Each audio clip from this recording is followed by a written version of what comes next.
Ride very fast. I gripped his jacket tightly, afraid to let go. He drove to an amusement park. Jake took off his helmet and asked, "Pirate ship ride. Want to try?" I shook my head vigorously. "No thanks, I'm afraid of heights." This was so much more complicated than my roommate's experiences. They just confessed. And he agreed. "Then let's go on the Ferris wheel," he said.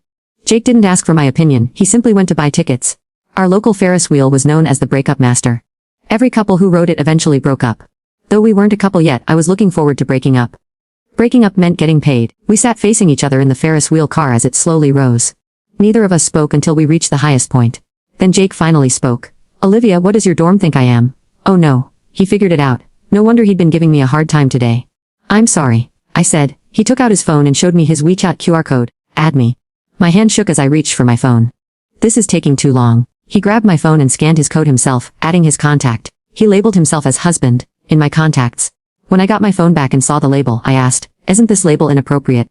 All your previous roommates had me saved like this." He replied. After getting off the Ferris wheel, Jake tossed me the helmet again and drove me back to my dorm. I don't know if it was my imagination, but the wind seemed gentler on the way back. He drove slower. After returning his helmet, I quickly ran back upstairs. At least I hadn't been kicked to the curb on day one.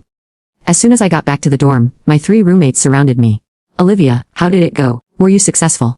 I showed them my WeChat page. Rachel was shocked. "Husband, Olivia, you're so bold. Didn't you all save him as that too?" I asked. "Of course not," they said.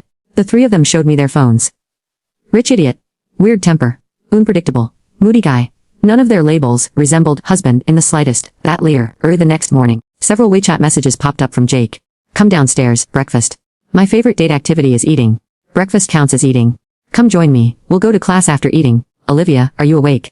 Don't you want your boyfriend anymore?" Rubbing my eyes, I asked the others, "Why didn't you mention he was so clingy?" They all looked puzzled. Ling, he barely spoke 2 sentences to me. Otherwise, I definitely would have gotten more information. Our chat history is just adding each other and the breakup payment. He never replied to any messages I sent him. I stared at the screen, still half asleep, the words, "Don't you want your boyfriend anymore?" flashing at the bottom of Jake's message. Was he serious? Since when did eating breakfast with someone qualify as part of a relationship clause? Are you guys sure he wasn't like this with you? I asked again, still rubbing my eyes. Jessica raised an eyebrow, holding her cup of coffee like it was a shield. He never even asked me what my favorite food was. He just ordered steak at every meal and stared at his phone. Emily was flipping through her planner. He went to ask me if I liked pistachios. That was the deepest our conversation went. Rachel shook her head. I asked if he liked dogs, and he said, "Only the ones that wear sweaters." I groaned. Then why is he suddenly acting like we're in a real relationship? Emily tilted her head thoughtfully. "Maybe you passed some sort of secret test. Or maybe he's planning something weird." Jessica muttered darkly. "He did label himself as husband in your contacts. That's next level weird." I pulled